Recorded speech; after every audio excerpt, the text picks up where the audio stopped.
Today we're talking about basic builds for all assassins in Smite. Before we get started, a quick disclaimer. These builds are not necessarily always perfect. These are builds that will allow you to perform decently, and usually the fault shouldn't be in your build with these builds if you're using them.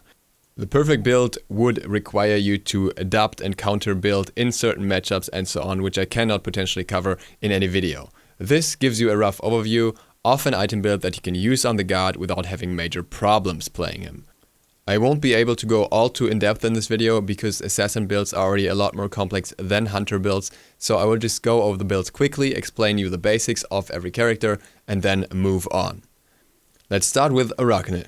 Now obviously with every jungler you're gonna start with Bumba's Mask, and almost every assassin is a jungler. So Bumba's Mask, and then you want to utilize her high power scaling for early aggression with power boots. Then you go into Jotun's Wrath to get some CDR going along with some pen. Then Concise to make use of her attack chain and the high attack speed that she has overall. Stonecutting Sword to give her some more shred on top of that in addition to some extra damage and scaling. Spirit Rope to get some defense and more CDR going. All Magi's Blessing if you want to go for a more defensive option that allows you to get out better. And last but not least, Executioner if you need even more shred, or Magi's if you haven't built it yet. There is another build option that requires you to have a lot more understanding of how the god functions, so we're not going to go into much detail here, but that one revolves around Heartseeker, so that can be used as well.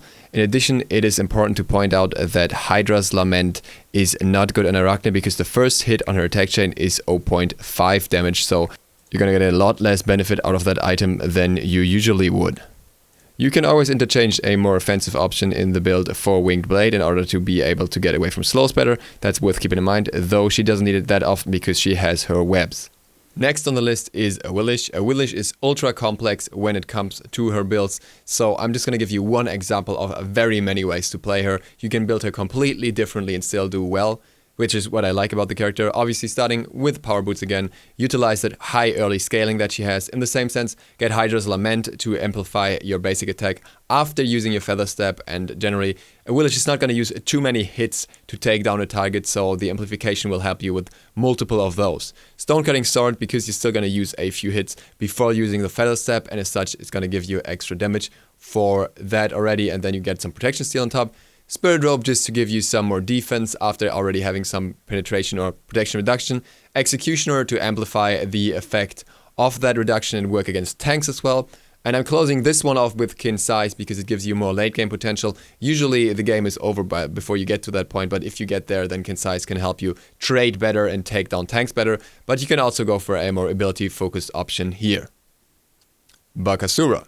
Bakasura is usually not seen in the jungle at the moment. He's not performing all too well, but when he does, you still want to build him hyper carry.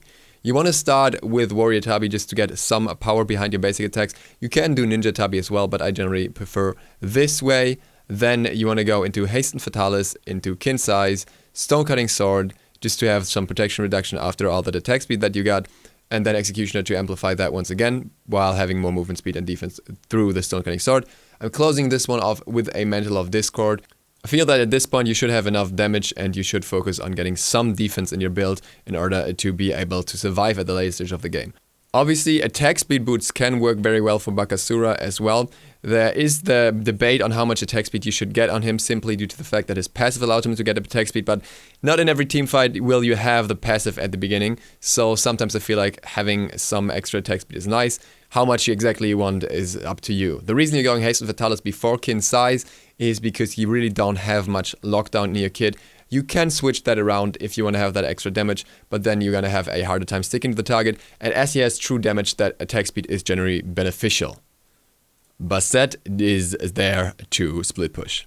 You have some decent ability damage that you can use in fights, so your whole build is focused on that. Warrior Tabi into Jotun's Wrath, giving you cooldown reduction and extra damage.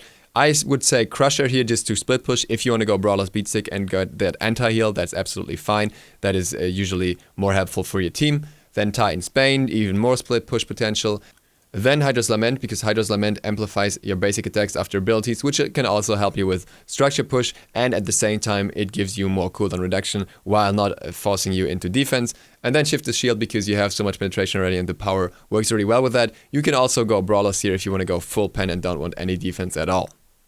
Camazotz is one of the newer gods, so this build is maybe not as established, I would say. I would start with Warrior Tabi and Hydra's Lament. You can go Jotun's Wrath here if you feel like you're going to poke more from range, but if you're going to go all in, you're going to throw in some basics, and for that Hydra's Lament is really nice. Also, even on those who are not as focused on basic attacks, the mana sustain in the jungle is really, really good. After that, I'd go Brawler's Beatsick if there's any kind of healing, just because you're gonna get some cooldown reaction later, and this way you just get more pen, more power. Same sense with Titan's Bane, so you can take down tanks as well. You have a very high damaging potential early, so you can really utilize that. Then Spirit Robe, I would prefer to have defensive items on him that don't have health, because healing is based on his power scaling and not his percentage of health. So in general, you benefit more from having defense, not health, and just having high power to heal yourself up, because it's two almost exclusively scales on power, and in that sense our last item is going to be Shifter's Shield, which also has high power. So with this build you will heal a lot while also being a little bit tankier due to the defense stats that you have. There are many other options for Camazotz as well. This is just one that I think will work decently. Fenrir is one of those gods that is very flexible when it comes to builds as well.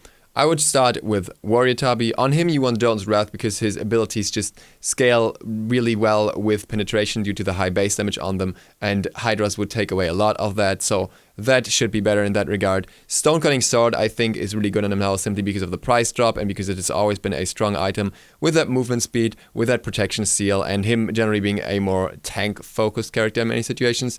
Then Mantle of Discord, just to become much more of a frontliner, which Fenrir can be. Titan's Bane if you want to. Titan's Bane is a bit of an iffy choice because he already has Stonecutting here, and it does kind of counteract each other a little bit, but it shouldn't matter too much because Stonecutting is for squishies and Titan's Bane is for tanks. You can also go for more defense here if you want to, if you don't feel like you need the extra penetration anymore and you want to focus the squishies instead. And then Magi's Blessing to close the whole thing off and get some more ways to get out and have more health for the defense. You can also go Winged Blade here. You can go specific magical defense items like Bulwark, or physical defense item like Hide of the Nemean Lion, stuff like that. He's very, very flexible. I would recommend generally going tankier later in the game. Hun Batz is, in my opinion, a god that is there to blow up enemies, and he has so much mobility in his kit that he's not as dependent on defense in my eyes. So I would start Warrior Tabi, and everything after that just focuses on abilities and making use of the passive of his basic attacks.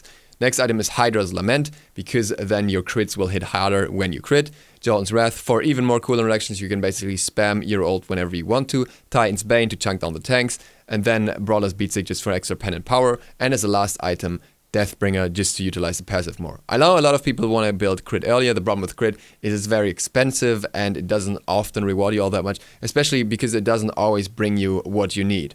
You can do that too. You can build Deathbringer earlier, especially if you have a gold spike and you feel like it's worth it, or the enemy is not building tanky yet, but generally this build will almost always work decently. Kali is another one of those hyper carries, similar to Bakasura when you look at the build. Once again, starting with Warrior Tabi here just to get some ability damage, and especially for her that's important because she gets her clear that way, not so much about the attack speed in her passive as it is the case with Bakasura, because her passive works differently. Then you get Concise because you already have lockdown in the kit with the stun, so you can apply that damage effectively, and Concise has power which helps you more with your ability clear. After that you go Haste and Fatalis, and then you can go into stuff that is more flexible because those are the core items that you really need.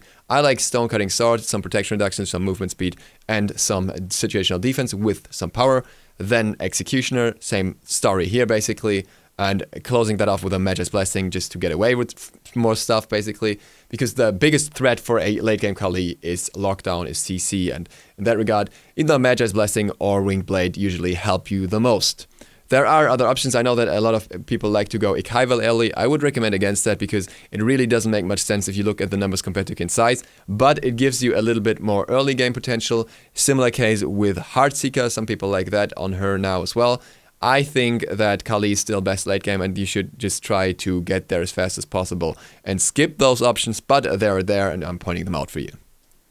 Loki. This build is going to trigger some people, those who don't really understand how the character functions at the moment, because a lot of people still think that you need Transcendence on him. You don't really do that, but oh hey.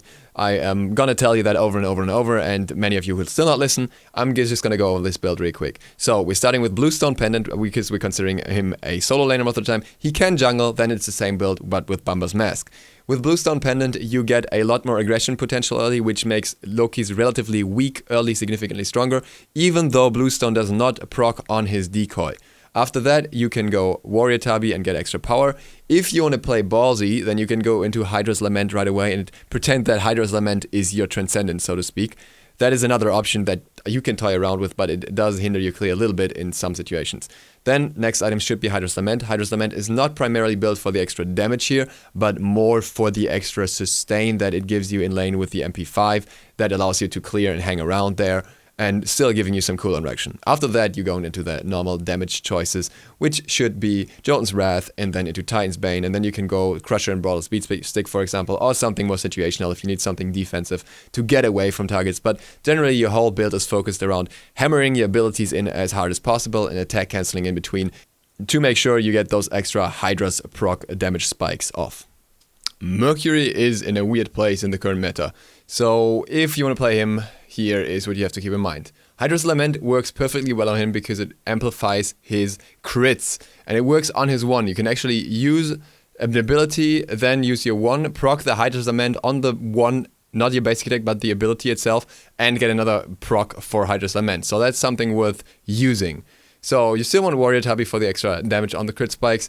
You want Hydra's Lament. You kind of want Wind Demon, but you also want Pen at the same time. You really have to consider what to go for at that moment. Stonecutting Sword could also be an option here. In theory, I will go with Wind Demon here and assume that the enemy doesn't have too much defense. Then Titan's Bane for extra damage. Then Deathbringer and Malice just to get ridiculous amounts of crits out with really, really high damage that is even more amplified by Hydra's Lament.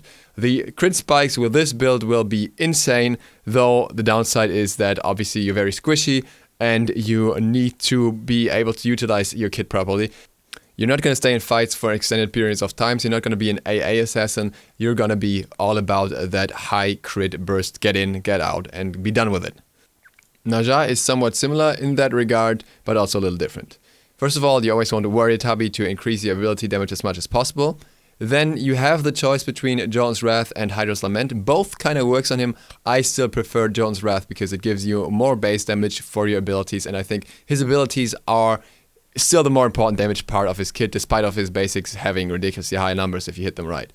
Then Deathbringer just to get that extra crit damage going on your ultimate, though you can play him with Pen only and go for crit later if you want to as well. Then Titan's Bane to work against tanks, Spiritor to have some defense and also some cooldown reduction on top of your Jotun's Wrath, and last but not least, Malice to get even more crit damage going. You can also go for a more pen-focused build. You can get Windblade in there as well. You can get Magi's Blessing if you need some more defense. So you don't have to go for this, but this is if you want to burst targets down relatively quick and have a little less defense overall. Nemesis. This Nemesis build will look weird to some of you first, simply because there's no kin size in there. What this build does is it utilizes Nemesis attack cancel. What you want to do with that build is use a basic attack, use your 3, and you get another free basic attack on top of that right after. And with that in combination, you get more damage out of obviously Jotun's Wrath for the higher base damage and for early clear, which is important for Nemesis. Then Hydra's Lament, which amplifies every basic after an ability. Then Jotun's Wrath to get some penetration and extra cooldown reduction, so you can use your ult and all the other abilities as often as possible, which is what Nemesis is about. Stonecutting Sword to get that extra protection reduction going, in combination with some protection for yourself, some movement speed, and a high amount of power, which also helps you crit once again. And then you go for Wind Demon and Deathbringer for the double crit, which you utilize in combination with the attack cancel. You're not going to hit that many basics compared to what you would be used to on Nemesis.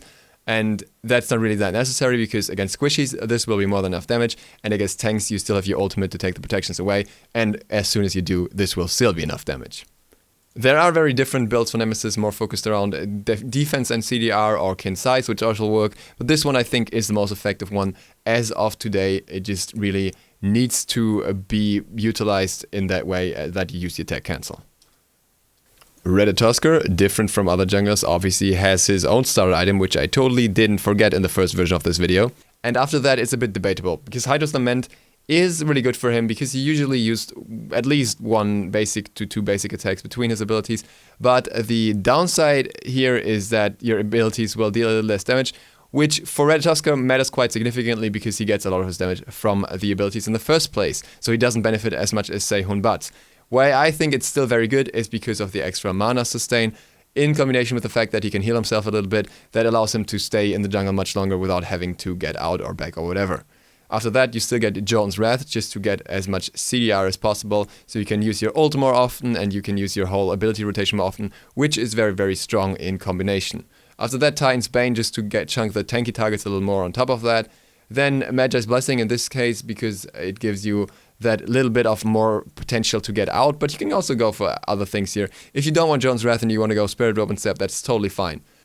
As a last option, I put Brawlers here for the anti-heal, but you can really change that up depending on your enemy and considering that you also have some protection reduction in your kit, so it doesn't always have to be Brawlers. You could also, for example, go for something like Bloodforge even on Ratatoskr.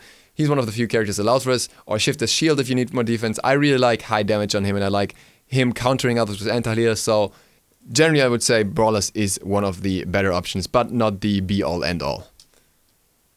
Serqet's build is incredibly stale. You always start with Warrior Tubby because of the high ability damage.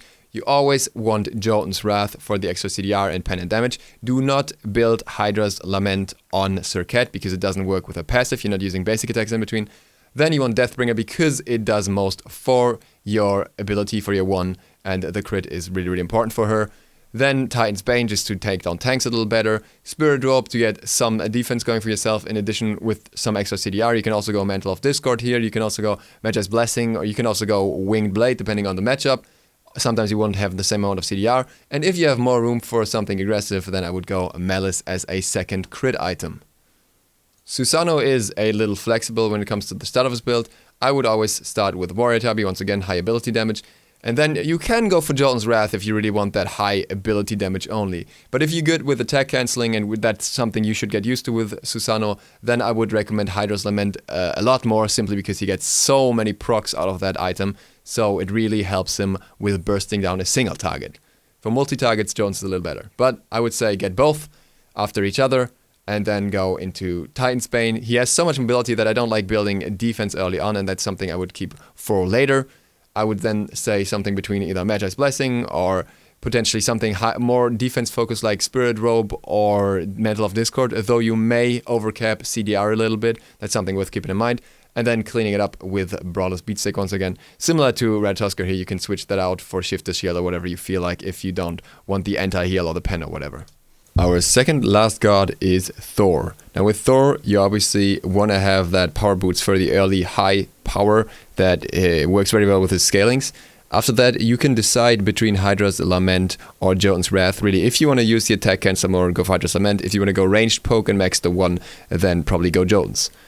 Next thing, you want to go Brawlers for more ability damage and some more penetration, so that works really well in your favor. And then Spirit Robe to get some defense going while also getting more cooldown reduction. After that, you will need Titan's Bane. Sometimes you need Titan's Bane even earlier and you will delay the Spirit Robe instead. And you can finish off with Shift as Shield for even more defense along with some extra power.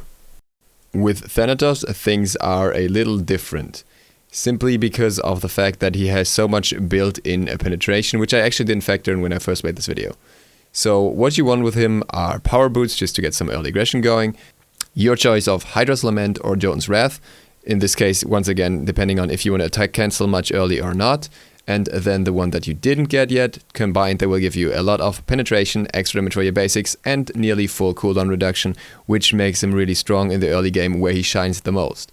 After that, Void Shield is a good choice because it has protection reduction, so it works in addition to his passive against tankier targets and basically allows you to almost take the complete base protections of an even character that's getting close to level 20 between the penetration that he has, the penetration on Jotun's, and the protection reduction on Void Shield. If you get Titan's Bane after, then you will also have additional damage against tanks who have much higher protection values, allowing you to shred almost everything, despite of the fact that it doesn't synergize all too well with Void Shield. Last but not least, I would recommend getting some defense. As you already have nearly full cooldown reduction with your items, you can go for Magi's Blessing here, but once again, this is always situational. Winged Blade would work, or even the Spirit Robe or stuff like that is also completely fine, even if you overcap a little bit. You can go a lot more defensive with Thanatos as well if you want to, and invest into stuff like Hide of the Urchin or specific defense counter items. I will not go into more detail about them here because it would, once again, not be possible to cover all of that in this video. This was a lot of information to process for a relatively long video, so some things worth pointing out at the end once again. You should always consider if you need CDR, if you need Magi's Blessing, if you need Winged Blade. Those options can often be switched out depending on the matchup. There are also items that I didn't really put in here because they're situational, like Bulwark of Hope, and those can also be really good. With that said, we have all the assassins covered, and we have a build for every single one. So, thank you guys for watching. I hope to see you for the next one. DukeSloth, out.